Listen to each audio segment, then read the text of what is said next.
Paul looked straight at the Sanhedrin and said, "My brothers, I have fulfilled my duty to God in all good conscience to this day." At this, the high priest Ananias ordered those standing near Paul to strike him on the mouth.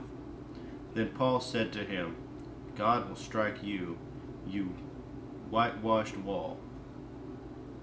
You sit there to judge me according to the law, yet you yourself violate the law by commanding that I be struck." Those who were standing near Paul said, "You dare to insult God's high priest?" Paul replied, "Brothers, I did not realize that he was the high priest. For it is written, 'Do not speak evil about the ruler of your people.'" Then Paul, knowing that some of them were Sanhedrin and the others Pharisees, called out in the Sanhedrin, "My brothers, I am a Pharisee, the son of a Pharisee. I stand on trial because of my hope in the resurrection of the dead." When he said this, a dispute broke out between the Pharisees and the Sanhedrin, and the assembly was divided.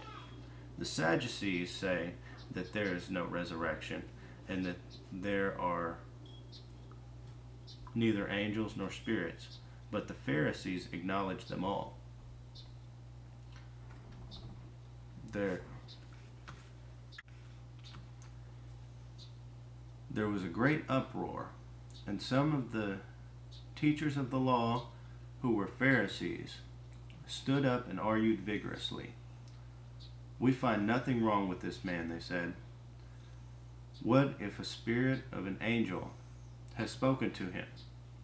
The dispute became so violent that the commander was afraid Paul would be torn to pieces by them. He ordered the troops to go down and take him away from them by force and bring him into the barracks. The following night the Lord stood near Paul and said, "Take courage. As you have testified about me in Jerusalem, so you must also testify in Rome." The next morning the Jews formed a conspiracy and bound themselves with an oath not to eat or drink until they had killed Paul. More than 40 men were involved in this plot. They went to the chief priests and elders and said, "We have taken a solemn oath not to eat anything until we have killed Paul.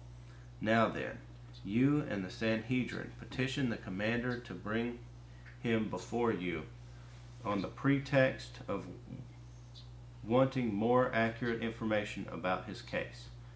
We are ready to kill him before he gets here." But when the son of Paul's sister heard of this plot, he went into the barracks and told Paul. Then Paul called one of the centurions and said, "Take this young man to the commander. He has something to tell him." So he took him to the commander. The centurion said, "Paul the prisoner sent me and asked me to bring this young man to you because he has something to tell you." The commander took the young man by the hand, drew him aside, and asked, "What is it you want to tell me?" He said, "The Jews have agreed to ask you to bring Paul before the Sanhedrin tomorrow on the pretext of wanting more accurate information about him. Don't give it to them. Don't give in to them, because more than 40 of them are waiting in ambush for him. They have taken an oath not to eat or drink until they have killed him. They are ready now, waiting for your consent to their request." The commander dismissed the young man and cautioned him, "Don't tell anyone that you have reported this to me." Then he called 2 of his centurions and ordered them, get ready a detachment of 200 soldiers, 70 horsemen, and 200 spearmen, to go to Caesarea at 9 tonight. Provide mounts for Paul, so that he may be taken safely to Governor Felix. He wrote a letter as follows: Claudius Lysias, to His Excellency Governor Felix, greetings.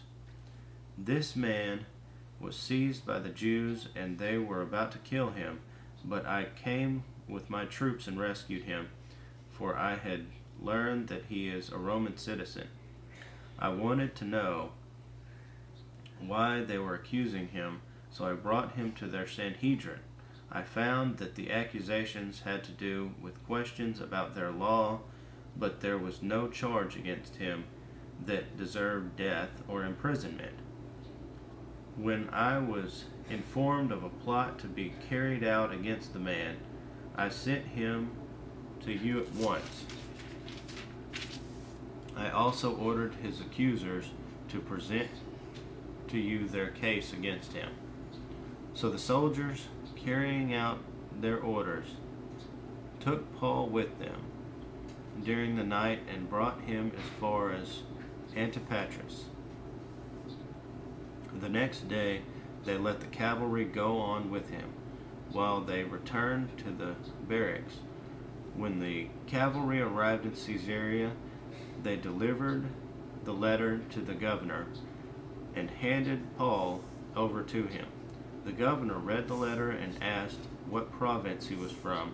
Learning that he was from Cilicia, he said, I will hear your case when your accusers get here. Then he ordered that Paul be kept under guard in Herod's palace.